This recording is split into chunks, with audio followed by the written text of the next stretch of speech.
In any event, it is actually a really good segue into the second topic because I think Take us there. the big sort of overarching Speak problem on with it, a lot of Mothman. this is like I hate to say it because he's just nagging at the back of my mind all the time, but fuck Marx, man. It all comes back to him every time. I hate it, but it's true. Everything comes back to capitalism because it fucking sucks. But BME? Big Marx energy? the debate that I raised initially was because like there is a profit aspect to these things that if you can't make them profitable, they're not sustainable, and Mm-hmm. that has been sort of in the background, in the shadows of all digital activity and development since its Mm-hmm. inception, right? Since we've been alive. And we talk about this, Yeah. a lot. We talk about how we interact with our students and how they think we're fucking dinosaurs because we've seen the internet become the internet. And It's a good way of putting it.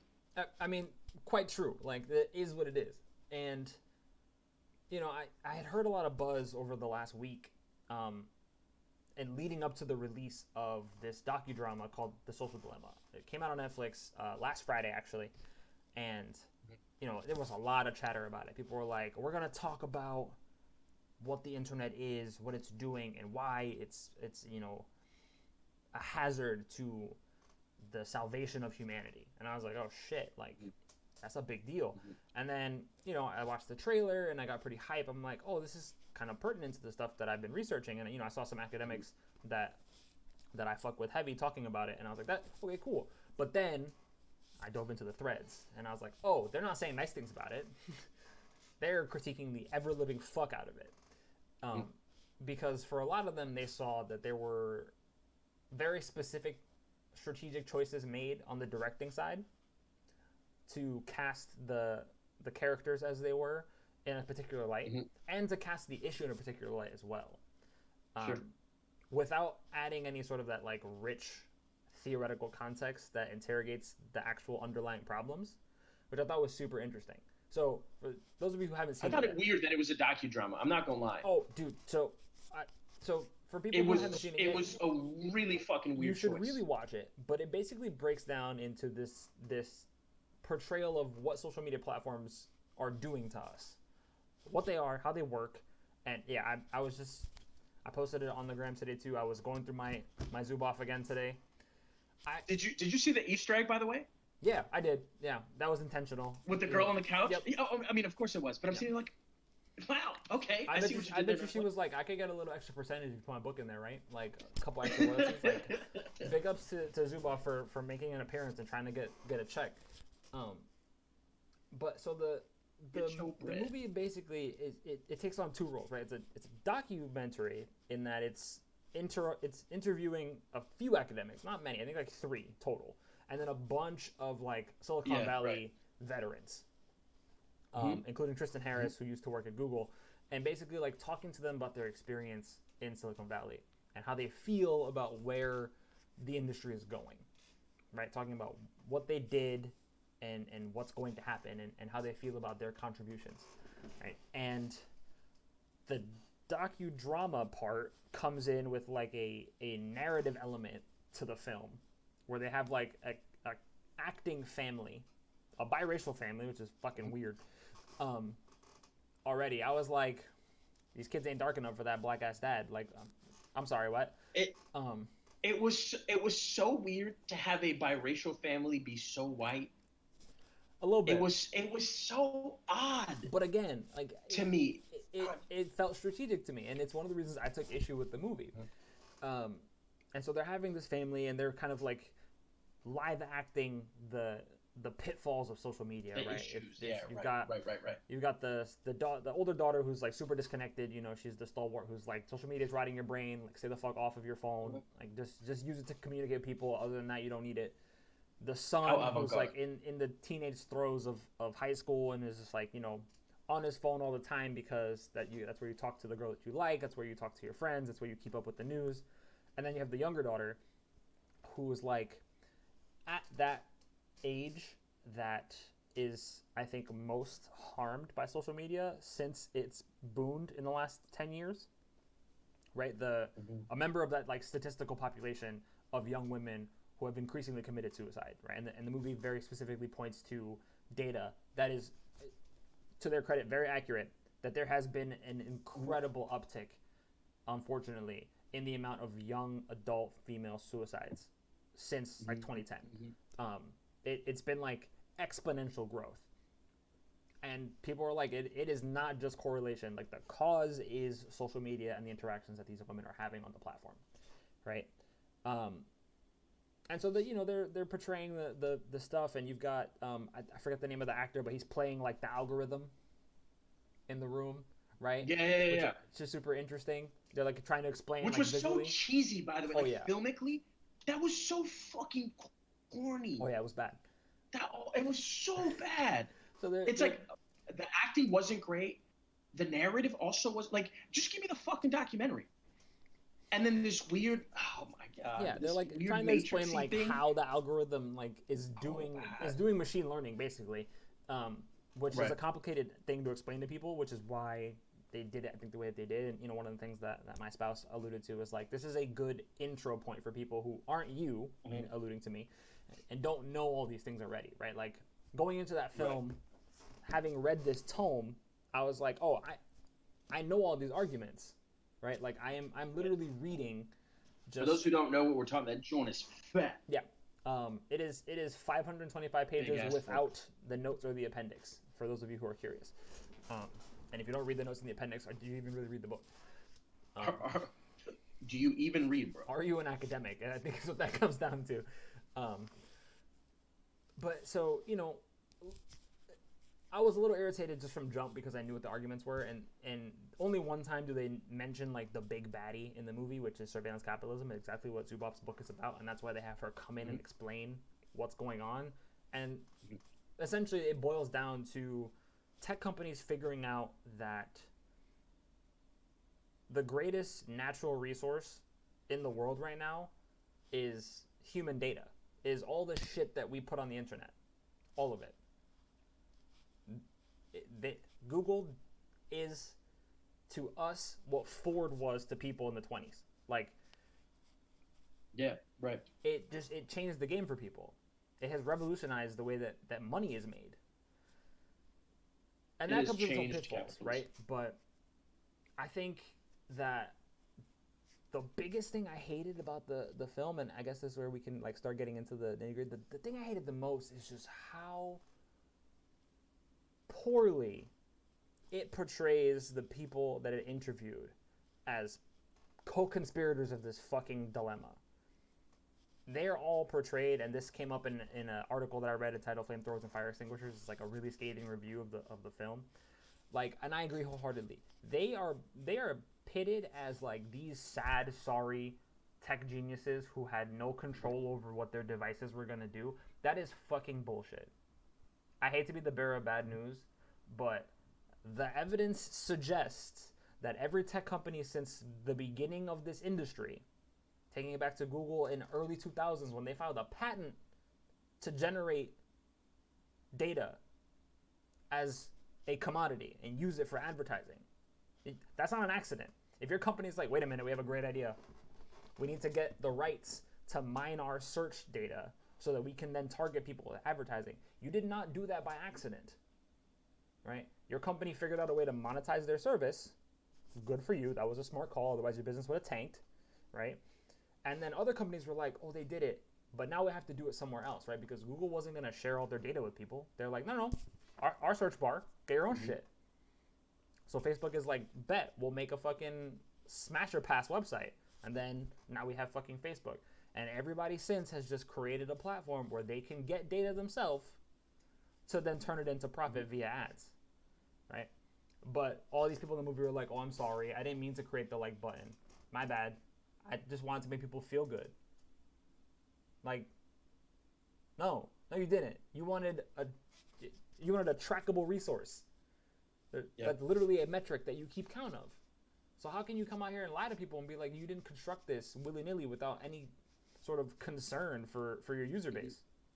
Yeah. Yeah, I think that there's like I think that the folks depicted in the documentary side, there's a way in which it's almost like, oh, these are whistleblowers. They're people who cashed out, right? Like, And I think one of the big questions that I'm left lingering with is like, what responsibility do you have to get all that shit back into Pandora's box? I don't think we can, right? In given what I we're agree. I talking don't think we about, can either. I don't think we can. I don't. It's a corner we can't unturn. But I think I'm left feeling like, are there are there other ethical considerations afoot that we're not talking about? That like what responsibility do they have? And like we get hints at like, oh, they're doing this other stuff about like humane tech. I don't know. I don't know. I want to see your portfolio. Like maybe that's cynical, but I'm sort of feeling like you made your money. Um, and maybe now you feel like it's dirty money or blood money, but what responsibility do they have now? It's not clear to me, and it doesn't seem to be a question that the film is interested in wrestling with. It's not, and part of the reason I think even Zuboff just points this out, in the book is like the companies don't feel an obligation to their user base. The whole business model is that this practice of mining us for our data remains as obscure from us as humanly possible. We need to be so, and again, it just goes back to Marx and capitalist logic 101, right? Like you need to be completely alienated from the means and modes of production. You just have to go there and do your thing. The genius part about this model is that we're just giving it away. Like there is a no cost labor for the companies that are collecting our information. We just exist to give them stuff. And what's crazy to me is I was reading through my notes today, and I ended up writing this question down to myself: do we even need these things as much as they need us? Like, is that a real question that we can ask? Does Google need me as much as I need it? Have we gotten to a point, I think, as a society, and one of the big issues with a system like this working, the reason social media works is because there had to be a really big shift in our basic sort of like necessities for existence, right? Social media has become almost a basic necessity for life. You have to have profiles on different platforms and have to have an email address to be a competent member of economic society. It's like a social security account and or so a social like security number. I struggle to figure out, like, do they need me as much as I need them? Can they operate without me giving them my stuff? I know they can take it without me giving it to them. That's a non-starter. I've accepted the fact that my data is mineable even if I don't give it to them. They can get it by proxy from other people that I'm connected to. They can get it against my will, right, via the recordings that my Google Home is doing right now, right? Like, I know that that's a thing. I understand that. It's very difficult for me to actively choose not to give that information away. But I want to know if people can exist without those resources anymore, or have we gone too far? And can those tech giants exist without us contributing data, right? Like, I don't know. It seems like such an existential question, and it feels to me like pandering to that debate about inevitability that everybody really brings to the table when it comes to digital media. It's like, we were always going to get here. Why fight it? Right. And that's a lot of what the logic that, like, the Steve Jobs and Bill Gates of the world have said. Like, just it's going to happen, so just help it happen rather than being so vehemently against it. But I'm like, was it always going to happen this way? Could there have been a way where I could have been a little bit separated from it, just a tad? Even now, I struggle to figure out, like, can I delete my Facebook? Like, legitimately, I want to, but I'm like, what's going to happen if I do? Yeah. I'm in a place right now. So at work, and I've got it here. At work, we've been issued these contact tracers. And it's like it's part of a public health measure, right? Like we're a residential community. They're designed to help us, trace contacts. So if somebody's ill, right, we can respond proactively to this emerging public health crisis, right? But I'm left feeling like, who owns this data? I've been asked to do this by my employer, and I totally get the logic, but how long is that data being held? Um, who owns it? Where is it being housed? How frequently is it being looked at?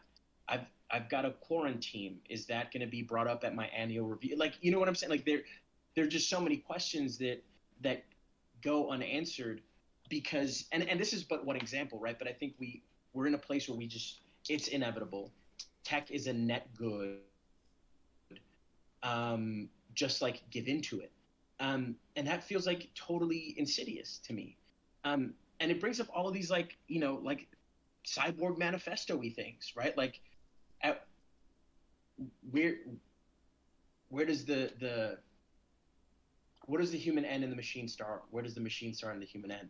And I think we're getting to a place where like those lines are like, and not to get all like Ghost in the Shell with it, but like those lines are blurring and blurring quickly. And we don't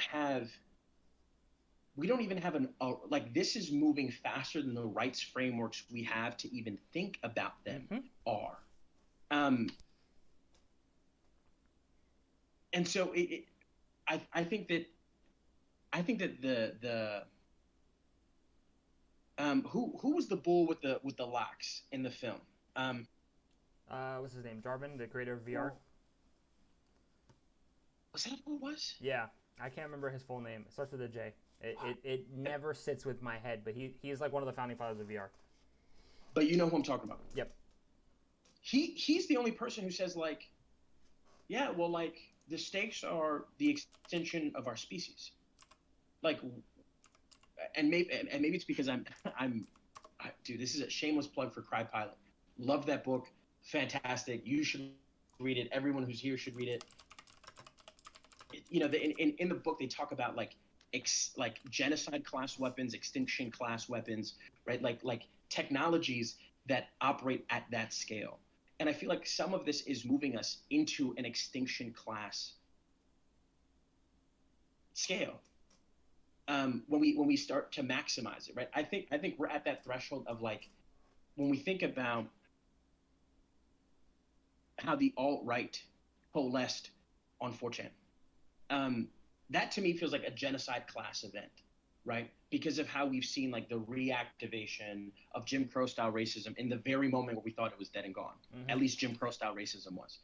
And as we see, right, this is a year, 2020, where I think it's a misnomer to say that like, oh my God, this is like, it's none of this is actually unprecedented. We just haven't been paying attention. None of this, every single thing that's happened at that like global scale, society scale, all of it's been preventable and avoidable, and the writing was on the wall. And so much of it like precipitated by this technology that like panders as a social good, but maybe ultimately is like an extinction class weapon. And I feel like I need to go get my tinfoil hat. Dude, me too. Every time I talk about it, I feel the same way. And yeah, so I don't even know that even that statement gets us anywhere other than like, I think there are pieces of the film that fall short, but there's an enormity here that we're ignoring at our own peril. Yeah. I'm gonna grab it really quickly. Give me 1 second. Go, Mothman, go. I'm left here with the public. Hello, friends. Oh no! I feel like I have to do a shout out because my advisor co-edited this wonderful text, Utopic Dreams and Apocalyptic Nightmares. Oh, that's Apocalyptic Fantasies. That is fantastic and really just speaks to like this binary relationship that we have with tech, right? And I think you're totally right. On the one hand, it's fucking dope and we love it, and we wouldn't be able to do this without it. And my students even today were like, we wouldn't be able to have class right now if we didn't have media that helped us do this. But yeah, I think you're totally right to say like it is an extinction level event. But then the question then becomes, who is it targeting its extinction towards? It has very specific targets, I feel like, and that's the thing that gets pushed aside for a lot of people. They don't see it as something with direction and purpose. They feel like those who are suffering as a result of its construction either haven't figured out how to operate it or haven't given in to the machine, right? Mm-hmm. But I think that the way that these things have been constructed is, and the way they're operated is intentional. There's no way to get around that, right? You're right to say that the writing has been on the wall and that we have been able to see this coming. We just haven't been paying close enough attention to the way that these things are being used, right? We've seen groups and ideologies and things coalesce. I told my students today, and I tell people every time, like, make no mistake, social media and all of the platforms that are involved within that umbrella are inherently anti-democratic. That is a fact. Because if they were democratic, we'd have a say in how they operate. But no one gives a fuck about the user's opinion, which is why terms of service is so complicated and hard to read. Right? By design. Nobody wants you to go in there and have the capacity to understand all the things that you agreed to. It's not possible. And people will say, like, well, the internet can't be racist. It's an amorphous, blob. It's just the entity. People who are using it are racist. Well, you're right and you're not right, right? I want to quote the great Amber Hamilton, who I'm, slowly becoming very, very fond of as an academic. She was a fellow at Microsoft this summer, and she's been back and forth with people about this debate about algorithms and how they operate. And if you want to understand how they function and why they're problematic, Sophia Umoja Noble wrote this awesome book titled Algorithms of Oppression that basically explains that the algorithms themselves are not racist because that's not how machines operate. However, the people who build them come with biases that can be anti-black. The presumptions that inform, that can be anti-black. And we see, xenophobic, totally. Queerphobic, all sorts of different sorts of identities that will then be imbued within that algorithm. And once it takes off and starts to learn, right, which is one of the things that I think the movie does a decent job of explaining to people, is that the algorithms will learn how to give you only stuff that you want, right? So if it speaks to your experience, right, and the baseline identity for internet usage is cis white hetero male, right, then it's pretty easy to give you content that you're looking for.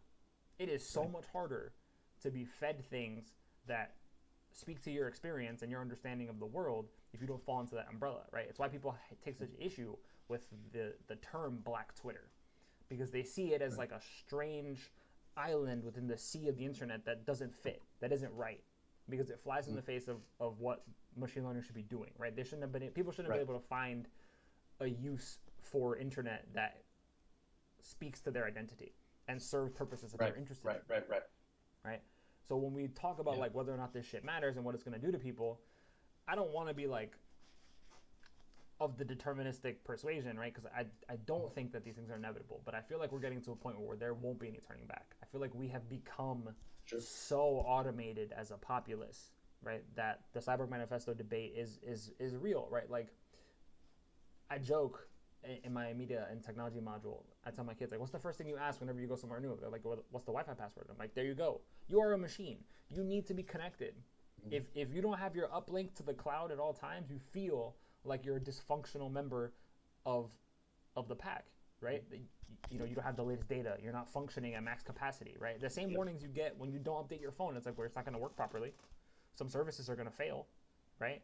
Yeah, that's how people feel when they're not connected. We're just getting to a point where we can't behave the way that we think we should without that connection. Our behavior is completely 1,000% on rails, whether we see it that way or not.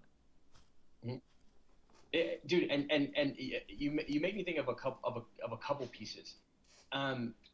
We did a seminar. This was years ago now, and I wasn't leading the seminar, but I was responsible for shepherding students from hall to hall to hall as they made their way through this kind of teach-in day. And I had a colleague who did a session on, and he's not like a tech guy insofar as he's not like a programmer. But he's an incredible autodidact and has devoted a lot of time and energy to thinking about technology and like what it does and how we use it. And he prepares his presentation to tell the kids, like, hey, like, you're actually addicted to your phone. And it's not just like because it's an individual like shortcoming, but that actually the things that you like the most about your phone, you like the most because they've been designed to be addictive, right? And he talks about the endless scroll and that kind of stuff, and and apps strategically waiting on like when to push certain notifications. Um, and I'm sitting in the back, kind of watching my kids take it in, and it was this interesting like ethnographic moment.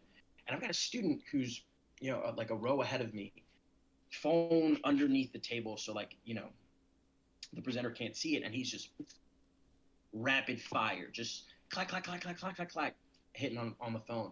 And when the floor opens for Q&A, that same student goes, I just don't buy it. Like I really like I just don't think that that's true. And I had to interject, and I'm like, dude, I'm sorry, but like I think I need to bring you to a new level of self-awareness. Like you're saying this after having missed the last fifth of this presentation because something on your phone pulled you away. And now we have at work with the kids who aren't seniors, we asked if they turn their phones in. We asked if they turn the phone right. And I work at a residential high school, and at the halfway point of study hall, it's like a 1950s smoke break. To a T, they come out and they get on their phones. Mm-hmm. And like, I mean, to a T. Like the idea of like, I'm studying, so like I don't need it. I've got my music on my computer, and like if I really need to talk to somebody, like most of them are Mac users, they've got iMessage, right? Like, no, they've got to come out. They've got to come out. And I worry because I think you and I are part of that like late millennial generation that, to your point, saw the internet become the internet. This is so ubiquitous to them. Like this is optimal functioning, or at least the illusion of optimal functioning. And it's and I feel like I sound like a curmudgeon-y old man when I like call their attention to it, but it's scary, dude. But I think you're right, and I mean, I know we're getting close to time, so this will be my last point. I think Sure. that you're right that they think that they are optimally functioning when they do those things, right? There is an entire study dedicated to like the algorithmic construction of faces, and how there is an Instagram face that now people are actively seeking to model, right? In their facial structure, the way that they do their makeup, the way that they get plastic surgery, right? All of it is predicated on what sort of face is most digitally attractive, what draws the most likability. And that comes with a whole host of problems that haven't been theorized, I don't think, in a meaningful way. Because a lot of what counts as like the penultimate face for social media is very ethnic. Mm-hmm. And people don't seem to really care about that fact, that what is most beautiful and desirable from a machine learning standpoint that people have now adopted is not like that quintessentially like stereotypical white standard that I think people have gotten used to, right? And So so you're it's saying what, that blackfishing is an outcome of machine learning? oh, Got it. and I'm thinking specifically of Nikita Dragon, right? Like, a trans model who people are like, how can she be both pale as a fucking ghost and darker than Rihanna on different days? And it's like, well, yes, lighting is a thing, makeup is a thing, but like the aesthetic speaks to something that has been fashioned by a non-human entity and then has been used as, again, a capitalist tool. That shit sells likes, which sells money, right? Like it if you don't know who Nikita Dragon is, you can look her up. I think she was the first trans Victoria's Secret model ever, and she's been a point of issue for a lot of people. Mm-hmm. In part, I don't know if it was a big thing. It may just be an internet circles thing. She has a makeup line and host of stuff like that. But Mm-hmm. I know that people got really upset with her because they're like, she is 1,000% blackfishing. They're like, she has to be blackfishing. There's no way she can't just change, her appearance so quickly. And that's like, I'm iffy on that debate, if only because like I understand that makeup and lighting are things that can dramatically alter the way a photo operates. However, I also think there's a line that shouldn't be crossed. And some people flirt with disaster. And so knowing that there is something that can be monetized about looking and acting a certain way, especially for likes, right? Like I wouldn't be surprised if it was all part of the plan, right? Because why not do the same things that people have been doing for eons and profiting off the images and styles and mannerisms of people of color? Why not? Right. Like, And Mothman, this is actually giving me a ton of provocation because I teach Black studies, I teach African American studies, and we do well. There's a module this year. I've changed it since the last time I taught it, and I think I'm calling it like from the boogie down to black fishing, and it's about cultural production and ultimately about the debates around cultural appropriation. And without getting like too into the weeds, I think the discourse of cultural appropriation fails catastrophically, in part because it requires like at least the discourse as it sits in like pop culture requires an essentialist conception of culture that's totally at odds with culture, right? Cultures are hybrid and porous, but this notion of cultural appropriation requires this like discrete boundary setting between cultural practices. That's neither here nor there. But what you're saying makes me think like, I think advancing how we talk about cultural appropriation requires thinking about the assemblage elements of identity and embodiment, but also like this algorithmic component that I'm literally right now seeing, like it's like light bulb. I'm seeing this connection of like maybe the emergence of certain styles and aesthetics of like that are appropriated is less about is propagated at least in part by machine learning and algorithmic technologies, the functionings of which most of us don't understand, and then in their day-to-day impact in our lives we don't see. This gives me a lot to think about. I know I was gonna say that. I know I was gonna say that was my last thing, but it reminds me, if you like, I've ever seen on Twitter, like on Black Twitter, when there's like a reposting of a TikTok that was done by a non black person, and they're like, oh, they killed the trend. That anybody who tries to replicate this that was done by black folk or people of color will do it and do it poorly, and they're like, oh, the trend is dead, right? Because I think that they're like, oh, this is the thing that people are interested in. Let me take what the algorithm is doing and try to appropriate it for myself and see if I can make it work.